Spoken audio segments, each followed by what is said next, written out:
Hello everybody, my name is James, hope you're doing well and welcome back to another video, and today we're going to be talking about some very shocking claims that's been made by Aston Martin team principal Adrian Newey ahead of the Melbourne Grand Prix this weekend.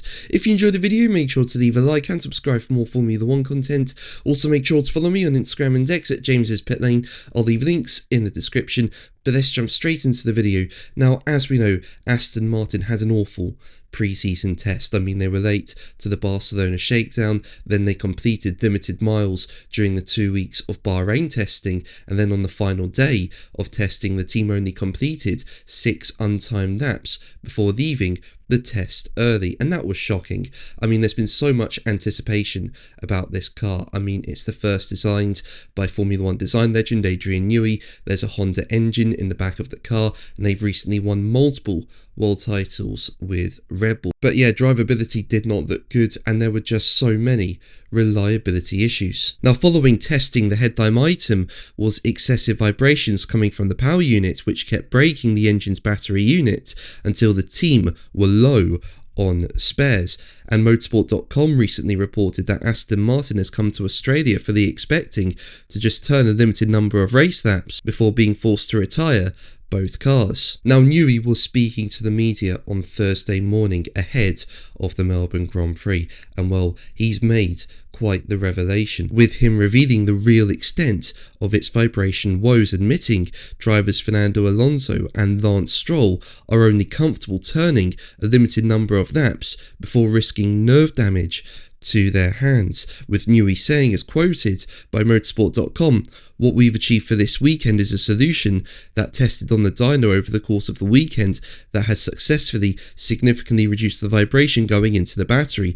But what's important to remember is the power unit is the source of the vibration. It's the amplifier. The chassis is, in that scenario, the receiver. A carbon chassis is a naturally stiff structure with very little damping, so the transmission of that vibration into the chassis we haven't made any progress on. That vibration is causing a few reliability problems, mirrors falling off, all that sort of thing, which we have to address. But the much more significant problem is that the vibration is transmitted ultimately into the driver's fingers. So Fernando is of the feeling that he can't do more than 25 laps consecutively before he will risk permanent nerve damage to his hands.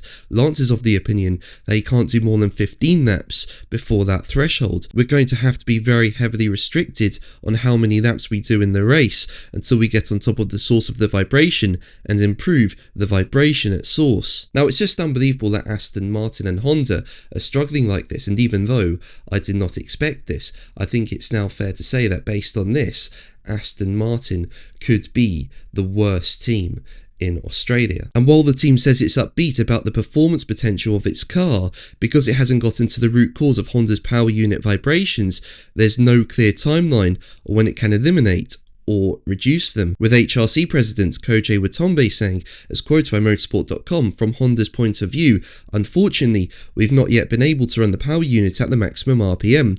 It's quite too early to say what the performance is yet, so let's understand the situation." And Newey added, "Given a bit of time, I see no inherent reason within the architecture of the car why we can't become, on the chassis side, close to, if not fully competitive. On the PU side, if we simply talk about pure raw power, then there's no point in speculating. We'll find out, particularly on Saturday, when everybody has their engine at full beans. One of the problems with these regulations is that the shorter you are on ICE power, the more you have to make up for using electrical energy to cover that lack of ICE power, which means that by the time you really want the electrical energy on the straights, your battery's gone flat, so it becomes a self-fulfilling downward spiral." So yeah, it looks like Aston Martin are in for a difficult weekend in Melbourne, especially when you consider that battery recharging is going to be tougher around the Melbourne circuit. But that's going to be the video from me today. Thank you ever so much for watching. Make sure to like and subscribe for more videos, and until the next one, take care.